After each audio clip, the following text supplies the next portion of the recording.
Hello, Hello? Victor. Can you hear me? Yeah, I can hear you. I Can can. you hear me? Okay, I can hear you too. So, hello, this is Stuff and Things by Jeffery Peterson, hosted by Jeffery Peterson, with honorary guest Andres Ismond. That would be me. That would be me.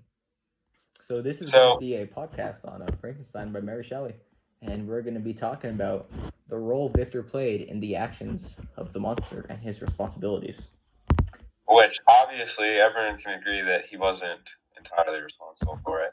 But I would say that it's pretty much his fault. I would say it's pretty much his fault. You can't say that though. I think you could say that. I think you could say that. He did it in the name of science. It's still a person. It's still a person that caused other persons to not live. He made a person. That's impressive. Oh, okay. But the person he made killed multiple other people because of his absence of the society as a whole was bad towards him. Can you bring up a few key examples on that? The family literally disrespected the homie after he was chopping their wood and basically being their slave willingly. He was literally just trying to be nice to them, and then they just bullied him. That's not. He was nice. After he left Victor's house, he was a good person.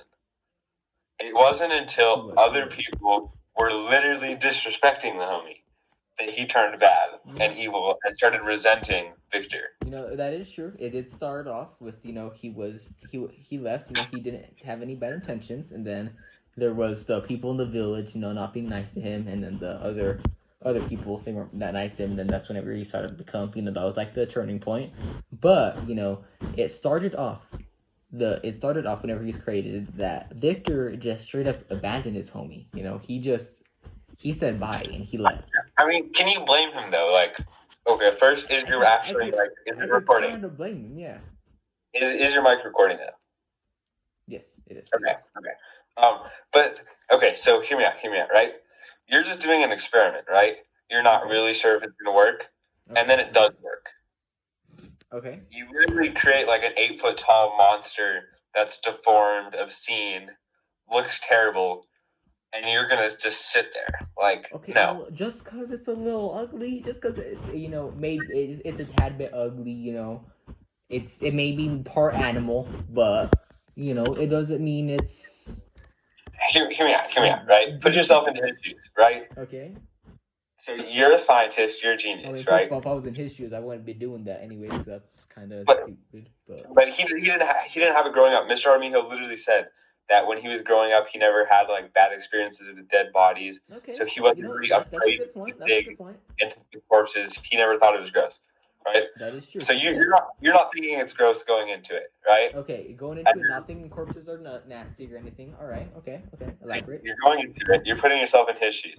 So you're doing an experiment, right? And then you're like, this is actually working.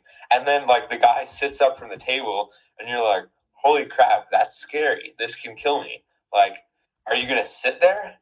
Like, you don't know if they have consciousness or not. Like, you don't know if they're going to immediately be bad and want to kill you. He didn't even try talking to it. I'd be scared. Okay, well, why did he pull up with a gun, and then if it tried attacking him, just bang, bang, is dead? I mean, like, were guns really accessible back then? Probably not. I'm pretty sure it said in like part of the story that they had a gun. Yeah, they did, but like, would you be carrying around a pistol? Well, if you had it at one point in the story, why could he not have it at that point? No, but didn't he have a gun when they were like traveling in the Arctic and he was chasing after him? I'm pretty sure a little bit before that. It happened like right before he kind of started doing it because Frankenstein like stole it or something. I'm pretty sure. I mean, not Frankenstein, the monster.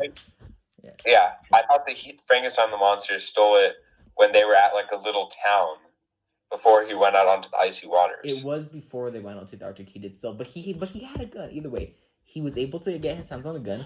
And if he would have been scared, that it would have killed him, he could have just took extra measures and been more responsible, so that he wouldn't have had to run away. And also, he ran away because he thought it was ugly. He was like, oh, I thought this thing was, handsome and stuff.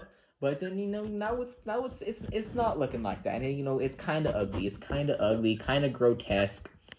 a little freaky deaky, you know. And then so he I ran. mean, He he got made scared. it that way. I mean, that's like his fault. Yeah, I you mean, know, he made it that I way. can agree with Like you on this point.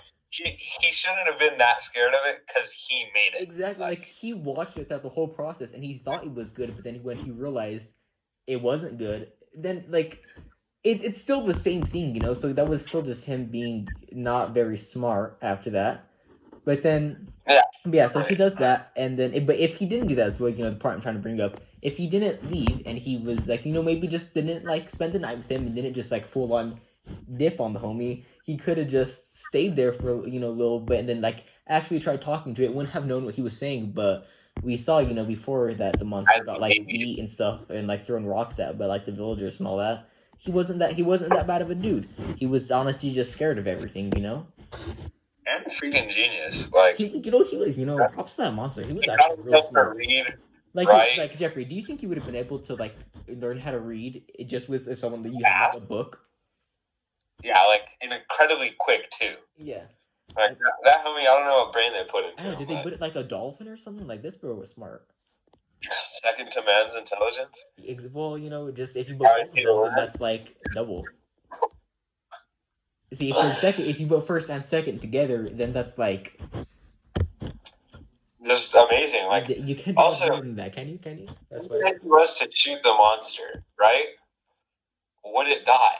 Like, where would you have to shoot the monster to where it died? Like, would he put the brain in the head? Would he put the heart in the right place? I would imagine he would put them, but I mean, if you shoot it enough times, it's gonna die. Would it even have blood vessels? Well, I would assume they didn't go into the anatomy of it. Like, that's what I'm saying. They didn't, but I would imagine it'd be somewhat similar, since he used parts from humans and stuff. What if the homie had like a steel plate on his chest? Like, you don't know. That's a good point. Okay, but let's continue. Let's continue.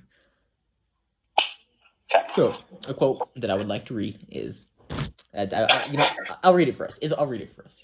It is, but it is even so, a fallen angel becomes malignant, yet even that enemy of God and man had friends and associate in his desolation. I am alone. See, in this quote right here, it's what it's showing, right? I may have read it, not the best, but what it is showing is that just how alone the monster was. And Jeffrey, when you're alone, are you very happy? No, that's why it justifies it. Like, well, yes, but Victor is the one that made him alone, so then he wasn't happy, So Victor caused him to this unhappiness. I mean, he was happy before people started disrespecting him, and I can't blame Victor though for the second part where he didn't make him a spouse. That's a little bit more understandable because that's a little bit, but that's not what would you do? Like, if you were put in that position, right? More of your family's gonna die. Well, the thing is, then your wife is gonna die if you don't do it. I mean, and if you're like, if it's to save your wife. All right, but yeah, we're at 8 minutes 30 seconds. But yeah, so that was another quote, right? And so this is just showing how alone he is, and then how that if you're he's alone and depressed, and so that's not a good thing. It's making him sad, making him bring up bad points. That Frankenstein should have been there as Victor Frankenstein should have been there as a father figure for the monster, right? And then Jeffrey, I believe you had a quote to that you wanted to bring up. I did, I believe. Okay. I discovered also another means through which I was enabled to assist their labors.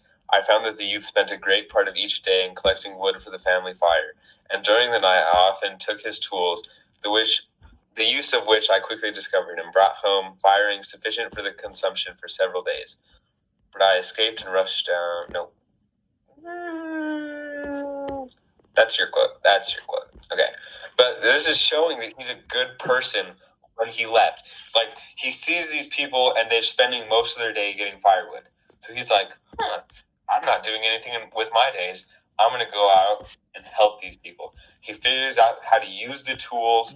Like, he's a good person after Victor left him. So what you're saying is that, like, naturally, he was trying to help people and not harm people. His his Victor like his made natural the behavior and character was good. Is what you're saying? Okay, yeah, that's that. Yeah, that's pretty true. Like, That's pretty true. He was a good society as person. a whole isn't naturally good, I would say. No, society. Like, Yeah, they're awful. most people are naturally bad. I mean, you literally see in the story that people are just like Judgmental mean of to him. him. Yeah, when they know nothing Like, about him. Like you see weird people, you don't say anything about it. You're still nice to them, even if they look weird. Like, you should do the same to Frankenstein, the monster. Yeah, Franklin's monster. Yeah. So yeah, you were right. He was. Why doesn't it get a name? It didn't have a name ever. Yeah, why didn't the monster get a name? It's like kind of annoying when you're trying to take notes and talk about it. I guess it's because Victor wasn't there to be his dad and give him a name. Or we could proving my point. He didn't even have a name. Let's name him. Let's be his father figure. Like, what's a good name for him? Edward. Frank. Yeah, Frank is pretty good. Like Anne Frank, homie. So he would be Frankenstein? Nice. Right. So we're going to call him Frank. Okay. For the purpose of this exercise. And Frankenstein, Victor Frankenstein, Victor. No confusion. Okay.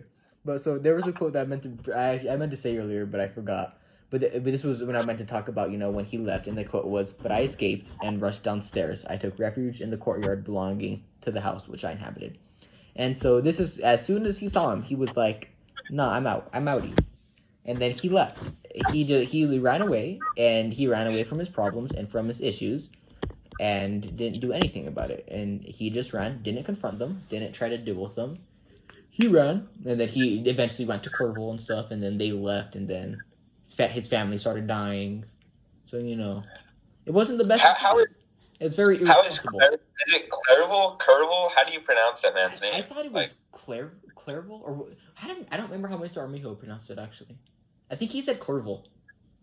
Mr. Armijo, if you're listening to this, which I'm pretty sure you are, can you please give us clarification on some of these names? Like, is it Clerval? Is it Modern Prometheus? Like, what? Some of the names Modern Prometheus? Like, I'm not sure.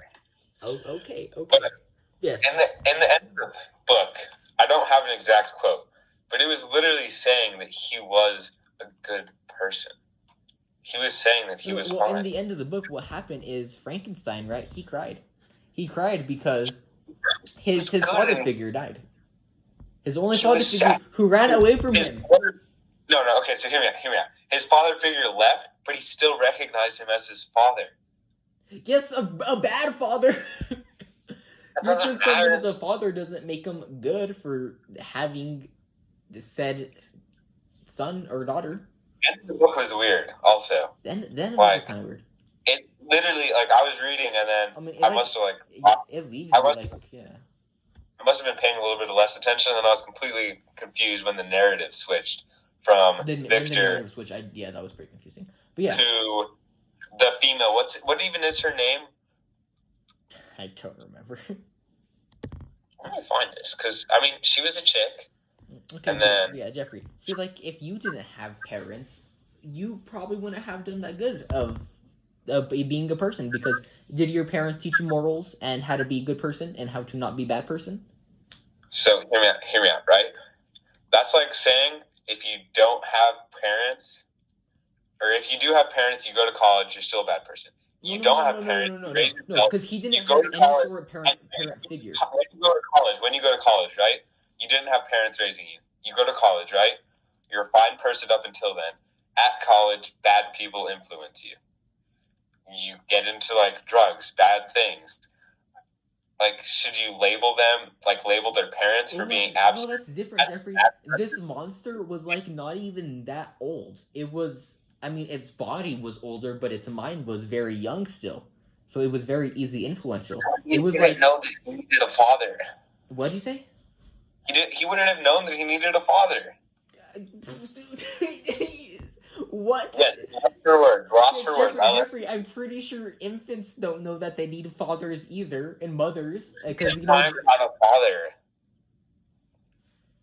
I'm saying is Victor should have been there to been the father for him, and then something could go bad. He should have, but you can't put all the blame on Victor. Okay, I could agree he's not completely 100% responsible, but the majority, maybe 5%, like the act of creating him and then leaving, but I justify No, leaving. I would say 80% Victor. I justify everything Victor did. I don't. So creating it